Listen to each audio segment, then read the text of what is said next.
Pakar Hukum Tata Negara Denny Indrayana memprediksi permohonan paslon 01 dan 03 yang menggugat hasil Pilpres berpotensi dikabulkan oleh Mahkamah Konstitusi. Prediksi Denny Indrayana ini dilandaskan bukan hanya kepada argumentasi dan alat bukti, tetapi juga soal komposisi majelis hakim yang menyidangkan sengketa Pilpres 2024. Dengan majelis hakim yang berjumlah 8 orang, maka dibutuhkan minimal 4 hakim untuk mengabulkan gugatan yang kini bersidang tanpa Hakim Konstitusi Anwar Usman.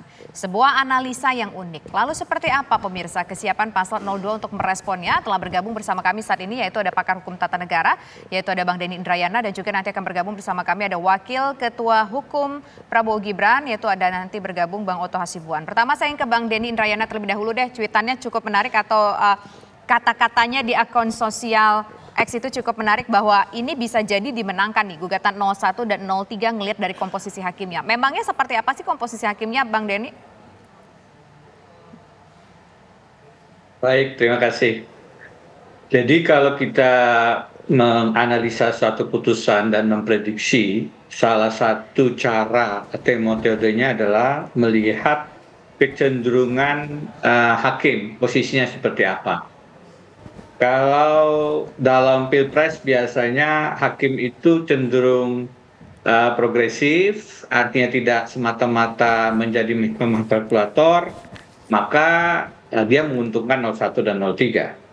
Sebaliknya kalau dia cenderung hanya prosedural, maka dia akan sejalan dengan argumentasi yang dibangun oleh pasangan calon nomor 2. Nah, kalau kita melihat putusan 90 saja, maka dari 8 hakim yang tersisa, karena Anwar Usman sudah tidak lagi diperkenankan mengikuti sengketa hasil Pilpres berdasarkan putusan Majelis Kehormatan Mahkamah Konstitusi, dari 8 ini tersisa 6 orang lama dan 2 orang baru. 2 orang baru itu yang saya maksud adalah Ridwan Mansur yang menggantikan Pak Manohan Sitompul dan juga Arsul Sani yang menggantikan Wahidudin Adam.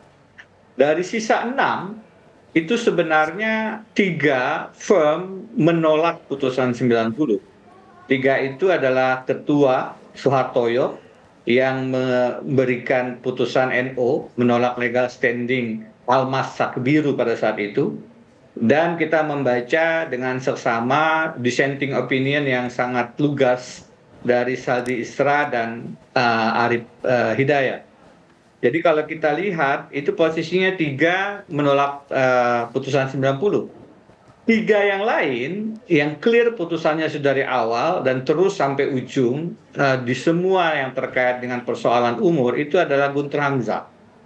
2 yang lain, Profesor Eni dan juga Daniel Yusmik itu diklaim mendukung putusan 90, tapi sebenarnya tidak. Daniel Yusmik dan Eni Nurbaningsih sebenarnya membatasi yang bisa ikut dalam pemilihan presiden itu adalah kepala daerah pada level provinsi atau hanya gubernur. Jadi sebenarnya tidak membuka ruang bagi kepala daerah yang lain, wali kota ataupun bupati. Baik, Bang Denny. Kalau posisinya anggaplah tetap 3-3, maka yang akan menentukan adalah posisi Gembaru, Arsul Sani dan Ridwan Mansur. Satu unsur dari keterpilihan DPR, Pak Ridwan Mansur adalah wakil dari Mahkamah Agung. Nah, untuk kemudian salah satu pihak itu bisa menang kalau terbagi 4-4. Kalau 5-3 jelas ya, 6-2 jelas, 7-1 jelas, 8-0 jelas. Tapi kalau terbagi 4-4, maka kubu yang dianggap menang berdasarkan pasal 45 Undang-Undang MK adalah di mana ada pimpinan. Dalam hal ini ada Pak Soehartoyo. Nah, kalau di antara 2 yang tersisa ini terbagi 2 saja, maka posisinya 4-4. Dan di mana letak Pak Hakim Soehartoyo, itulah posisi kemenangan yang menjadi penentu. Baik, Bang Denny putusan Indrayana. MK dalam Pilpres 2024 ini. Kira-kira demikian. Baik, ini Bang Otto Hasibuan juga sudah bergabung. Bang Otto bisa ditanggapi bahwa perkiraan Bang Denny dari rekam jejak, latar belakang dari 8 hakim ini sepertinya ada peluang 01 dan 03 akan dikabulkan gugatannya, Bang Oto. Masuk akal, Bang Oto?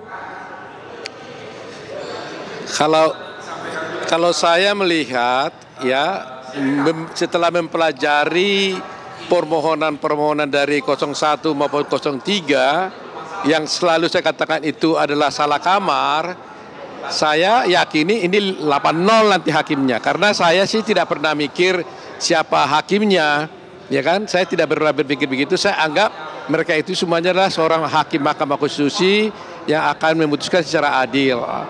Jadi kalau saya perkirakan karena eksepsi yang kita ajukan ini adalah eksepsi absolut dan eksepsi cacat formil, di mana permohonannya ini seharusnya tidak diajukan ke MK tapi harus ke Bawaslu.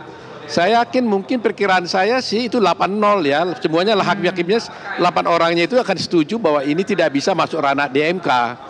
Itu perkiraan saya. Jadi yakin betul itu saya soal itu. Karena saya pikir kita kan menganut prinsip hukum positif kan gitu. Kita harus menegakkan hukum acara yang berlaku.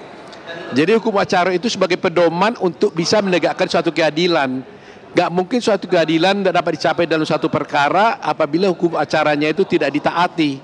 Jadi saya yakin dan percaya Mahkamah Konstitusi pasti mentaati hukum acara, dan dengan mentaati hukum acara maka seharusnya putusan mereka itu menyatakan permohonan mereka ini salah kamar, dengan kata lain secara hukum dikatakan bahwa tidak pada tempatnya. Kedua, permohonan mereka ini juga tidak menyebutkan berapa suara yang diperoleh oleh mereka. Jadi kalau dia mengatakan diskualifikasi orang lain, lantas dia berapa gitu loh. Kalau dia katakan orang umpamanya kita punya 0, lantas dia punya suara berapa? Dia sendiri juga tidak bisa menyebut loh. Jadi bagaimana dia bisa berperkara di Mahkamah Konstitusi, mengajukan gugatan mengatakan orang lain itu harus didiskualifikasi, tapi pemohon sendiri tidak bisa menentukan suara dia berapa. Jadi kan nggak mungkin kan gitu. Jadi kalau kita berperkara, kalau kita katakan bahwa rumah itu adalah milik saya, kan harus saya katakan bahwa itu rumah milik saya. Dia tidak bisa mengatakan itu tidak rumah kamu. Harus kau sebutkan itu tidak rumah kamu dan itu milik saya dan ini buktinya. Sama dengan di sini, dia bilang bahwa kamu diskualifikasi, tapi tidak dikatakannya suara dia berapa gitu loh. Jadi saya pikir ya, saya yakinilah dari segi logika gampang pun, saya yakini Mahkamah Konstitusi itu 8-0 lah menurut saya ya, begitu. Oke. Bang Oto yakin 8-0 begitu untuk Mahkamah Konstitusi. Lantas bagaimana kalau tadi Bang Denny menyebutkan dilihat dari rekam jejak sebelumnya, track record sebelumnya, ini kayaknya bisa setengah-setengah nih Bang Oto. Gimana melihat soal ini 4-4 tadi? Saya tidak pernah berprasangka buruk kepada Mahkamah Konstitusi. Saya berprasangka baik. Apapun yang terjadi, saya yakini mereka inilah hakim-hakim yang sudah dipercaya oleh rakyat Indonesia memutus suatu perkara seperti ini. Jadi kalau kita melihat komposisi hakim bersangka buruk, ini susah. Jadi seakan-akan ada keberpihakan kepada pihak tertentu seperti itu. Saya harus melihat bahwa dia harus berpihak kepada keadilan dan kebenaran. Nah, dengan berasumsi bahwa mereka itu adalah akan berpihak kepada hukum dan kebenaran, maka saya yakin dan percaya bahwa putusannya itu akan adil. Nah kalau mereka mau adil, saya kira 8-0 gitu loh. Baik, Bang. Karena tidak bisa umpamanya aku pro si A dan sebagainya. Ini kan bukan pertandingan sepak bola gitu loh. Tapi ini kan menyangkut bangsa Indonesia yang hak-hak konstitusionalnya itu harus diperhatikan. Cobalah kita lihat ya di dalam permohonan mereka kan, mereka mengatakan bahwa seakan-akan itu keterpilihan Prabowo itu karena kecurangan atau karena ada bansos. Ini kan sangat melukai hati rakyat Indonesia kan. Coba bayangkan, rakyat Indonesia sudah memberikan pilihannya dan mereka memilih Prabowo dari hati nuraninya sendiri. Merdeka dia memilih, tidak ada yang paksa, ya kan? Dia bebas memilihnya. Tiba-tiba dikatakan, oh itu karena curang. Nah ini terluka hati bangsa Indonesia seperti itu. Jadi saya pikir kita tetap juga harus berhati-hati, harus mempertimbangkan bagaimana perasaan rakyat Indonesia yang sungguh-sungguh dari hatinya yang paling dalam memilih dan mencintai Prabowo, Subianto dan Gibran begitu loh. Baik, kita jadi masuk ke... saya tetap optimis, saya percaya kepada Mahkamah Konstitusi ya, dan dia akan memberikan putusan yang adil gitu. Oke, putusan yang adil dengan pertimbangan fakta persidangan 8-0 tadi kalau kata Bang Oto, Bang Denny Indrayana. Halo. Ya. Bisa dengar suara saya? Jelas Bang Denny, silakan Bang. Iya, pertama analisis putusan berdasarkan rekam jejak dan kecenderungan hakim itu bukan tanpa dasar ya.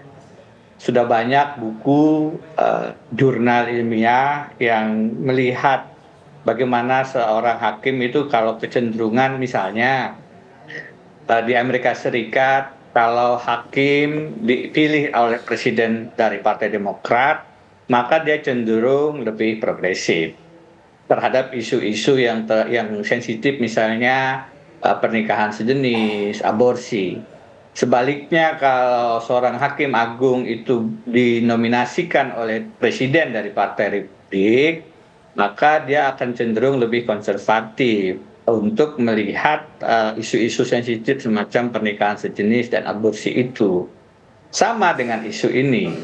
Kalau pendekatannya prosedural, hakimnya lebih konservatif, tekstual, membatasi diri pada ini Bawaslu bukan Mahkamah Konstitusi, maka dia akan cenderung menguntungkan posisi paslon nomor 2.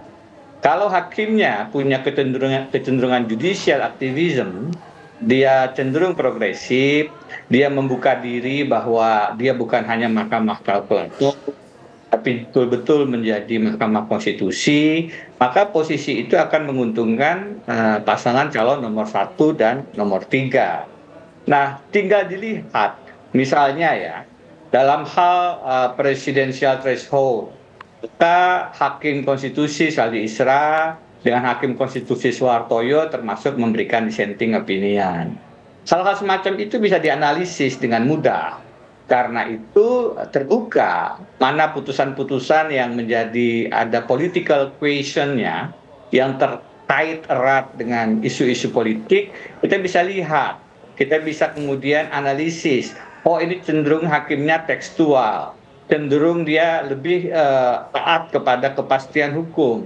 Oh, hakim yang ini cenderung kontekstual.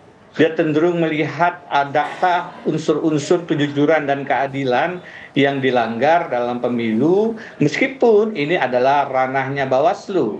Tetapi sebagai Mahkamah Konstitusi, dia kemudian masuk untuk menjaga mandat sebagai the guardian of the Constitution and Democracy, pengawal konstitusi dan demokrasi.